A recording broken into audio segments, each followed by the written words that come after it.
Energy Institute of Engineering and Technology in the Department of Electronics and Communication welcomes you to the session of wireless communication. Today, I am going to discuss about Unit 3, that is Mobile Radio Propagation, with topic Introduction and Free Space Propagation.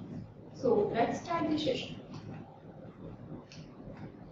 First of all, why mobile radio propagation is necessary, or what are the challenges in the propagation in wireless communication. So mainly when we consider one system, one wireless system, so there may be a case of a transmitter, receiver, the distance between transmitter and receiver, and the method of propagation also matters. Even the various types of propagation and the basic propagation techniques again matters, and according to that particular method used for this wireless system, the performance of wireless system may degrade. So these are some challenges that are to be faced in wireless communication system. So let's do some modeling. Now, in case of wireless communication, modeling is necessary. Like different types of models are used, like indoor propagation model and outdoor propagation model, that we will see later on in this chapter. Also, the role of propagation model means whether the surface is flat or whether it is obstructed by several obstacles, or whether the wave which is traveled on the flat surface is scattered in a different direction or not. So this all the factors affect the role of propagation model.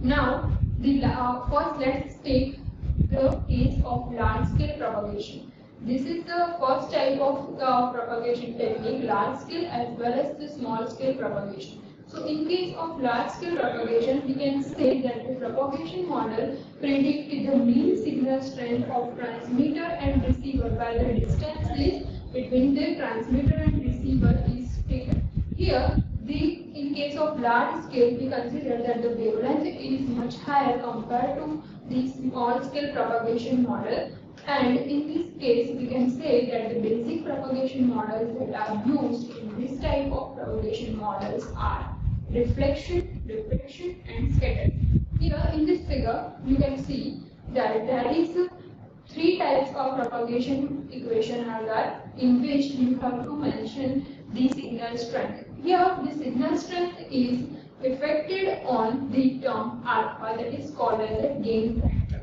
Here the diffraction at the different edges are taken into consideration, and if you see in this figure that in case of building, the wave is influenced with the angle EI theta, and then it is propagated with the ER, means reflected signal strength. So in this case the diffraction at different edges are taken.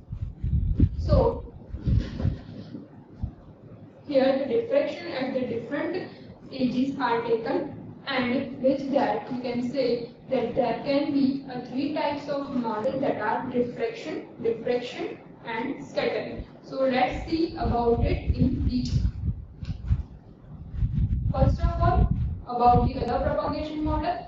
Apart from the reflection, diffraction and scattering, there can be a line of sight LOS or the multi-path distance between the transmitter and receiver. Here in this figure, you can see that between the transmitter and receiver, if there is a direct path in between them, then it is called as a LOS, means line of sight. And if there is no direct path available between transmitter and receiver, so here in this figure you can see that there is some building present in between the transmitter or receiver, or some other obstacles present. So in that case we can say that there is a multi-path propagation occur, and due to this type of multi-path propagation, the signal strength will reduce. So this is called multi-path effect. Now let's see what is fading. So fading is the fluctuation in the signal strength.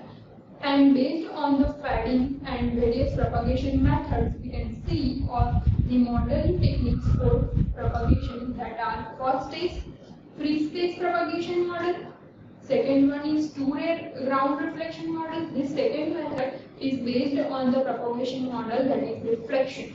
The third is knife edge refraction model. This third method is considered when the distance between transmitter and receiver receiver is obstructed by several obstacles. So this is called as a knife edge diffraction model. The fourth one is long distance path loss model. In case of long distance path loss, the received signal power is measured, and according to that received signal power, the path loss will be calculated. The next one is log normal shadowing. In case of log normal shadowing, the Gaussian distribution function will be calculated, and based on this, we will do some analysis. The next one is indoor and outdoor propagation model. Again, these indoor and outdoor propagation models are classified into the further categories, that are the Hatta model or Okumura model or log distance model. So these are the list of propagation models. We will discuss about each one later on. First, let's take the case of free space propagation model. First, the question is when one can use this model. So this model is basically used when the distance between transmitter and receiver is clear line of sight, means the surface is flat, or we can say that when there is no obstacle present between the transmitter and receiver, then in that case this model can be used. Next is received signal power. Using free space propagation model, one can measure the received signal power, means PR can be measured, and PR will be given by the equation that depends on the transmit power, receive power, and the gain of transmitter, gain of receiver, as well as the wavelength. So for this, the formula that can be used is called as a freeze transmission formula.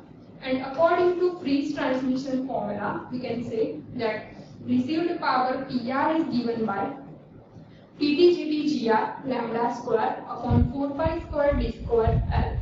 So here in this equation, you can see that PT is called as a transmit power, GT is called as a gain of transmitter, GR gain of receiver, lambda is a wavelength, 4 pi is constant, D is the distance between transmitter and receiver, L is called as a loss factor.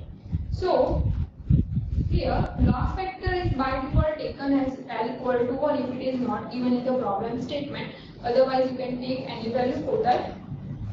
Here one other consideration should be taken, that if the gain of the antenna is not given.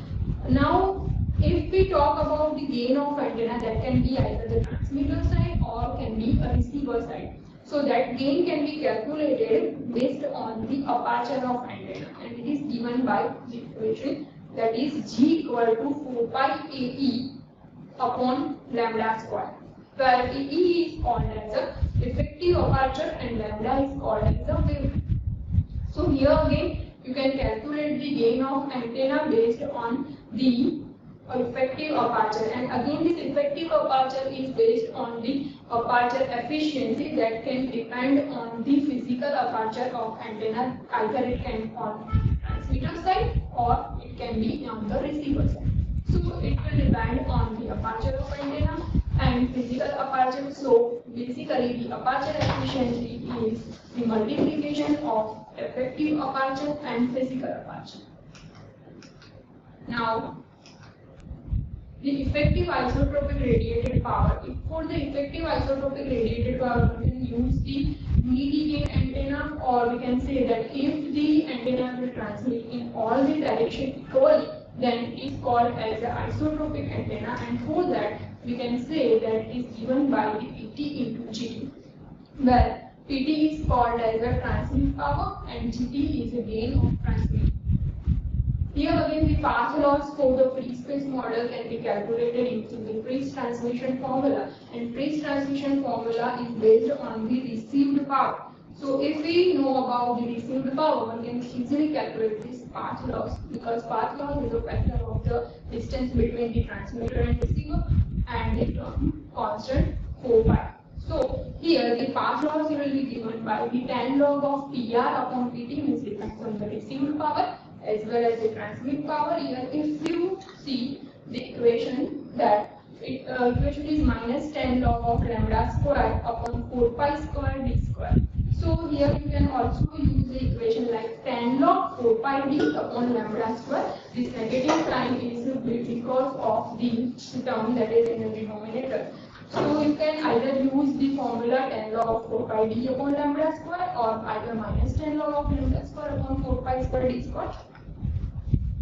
Here in this equation, the unity gain of antenna will be taken, and for the unity gain antenna, we can say that Gt and G are equal to 1, means the antenna that is taken is the isotropic antenna. It is applicable for the far field region. For the far field region, we can say that it is also called as a Fraunhofer region. Fraunhofer region is the last region for the operation of the antennas, that is called as when the distance is above 2d square upon lambda, where d is the largest dimension of antenna and lambda is called as a wavelength. So this Fraunhofer region is the largest dimension for the antenna taken, and it depends on only on the largest dimension as well as the wavelength of antenna. Now based on this, let's take one example. For this, consider the problem statement that we find the far field region for the antenna with maximum dimension of 1 meter operating at 600 megahertz. So here in this question, the frequency is given, that is 600 megahertz. The maximum dimension is given, that is 1 meter. So for this, you have to calculate the far field region. Now we know that the far field region is given by the fact 2d square upon lambda, where d is the maximum dimension or major dimension, and lambda is wavelength. Here the frequency is given, so you can easily calculate the wavelength. So wavelength lambda is given by c upon f, means the free space speed divided by the frequency. Here the free space speed is 3 into 10 raised to 8, because here the velocity is not mentioned in the question, means the wave is traveling in the free space. If wave is traveling in the free space, then the equation for lambda is given by c upon f. So c is 3 into 10 raised to 8 and f is 600 megahertz. 600 into 10 raised to 6 means the answer is 0.5 meter. If you want to calculate the far field region, then you have to put this value of wavelength in the equation of far field region. It is given by 2d square upon lambda, where d is the largest dimension, maximum dimension. So 2 into 1 square upon lambda means 0.5 square. If you put all the values in this equation, you get the answer, that is 2 into 1 square upon 0.5. So you get the answer, that is 4 meter. So this is the far field region where the antenna can be operated. Now let's take another example for this. Here in the problem statement, consider that if the transmitter is producing 50 watt of power, express the transmit power in the units of dBm and dB volt. Okay, and the second part of this problem statement is if 50 watt is applicable for the unity gain of antenna, if 50 watt is available for the unity gain of antenna operating at 900 megahertz, then find the received signal power in the unit of dBm. So for the unit dBm, first let's calculate the first part, that we have to find out the power for the dBm as well as for the dB volt. So first let's take the case of transmit power in dBm. So first it is given by the equation, that is 10 log of Pt upon 1 millivolt. Pt is transmit power. Here transmit power is given in the equation, that is 50 watt in the problem statement. So 10 log of 50 divided by 10 raised to minus 3, because we want to calculate in the milli. So we have to divide the term by 10 raised to minus 3. It's 10 log of 50 divided by 10 raised to minus 3. So it gives answer 46.98 dBm dB milli. Okay, now if we want to calculate the transmit power in dB volt, then already in the problem statement the transmitter produces a 50 watt of power. So we have to simply put the value 50 as it is in the equation of the transmit power, and that is given by 10 log of Pt divided by 1 volt. So 10 log of 50. So 10 log of 50 is 17 volt. Now let's calculate the second part of this problem statement, that is received signal power for 50 volt. So according to Friis transmission formula, we know that the PR received power is given by the CT/GT/GR lambda square upon 4 pi square d square. So we have all the values of transmitter power, gain of transmitter, gain of receiver. 4 pi is a constant term, and the distance between transmitter and receiver, that is 100 meter. So if we put all the values in the equation of breeze transmission formula, then it is given by 50 into GT into GR. 50 is the transmit power, GT and GR, here the unity gain of antenna is mentioned, and if the gain of antenna are unity gain, then you have to put the GT and GR equal to 1, that is here. So GT and GR equal to 1. Lambda is called as C upon F, means free space speed upon frequency. So it is calculated as a 1 upon 3 because 3 into 10 raised to 8 and the frequency is a 900 megahertz. So we can get the 0.33 and 0.33 can be written as 1 upon 3. So PT GT GR lambda square upon 4 pi square d square. If you put all the values in the equation, we get the answer, that is 3.5 into 10 raised to minus 3 millivolt. Okay. So this is the example related to free space propagation model. Okay. You can also calculate the same millivolt power in terms of dBm. Therefore, calculating the answer in the dBm, we have to divide the term by 10 raised to minus.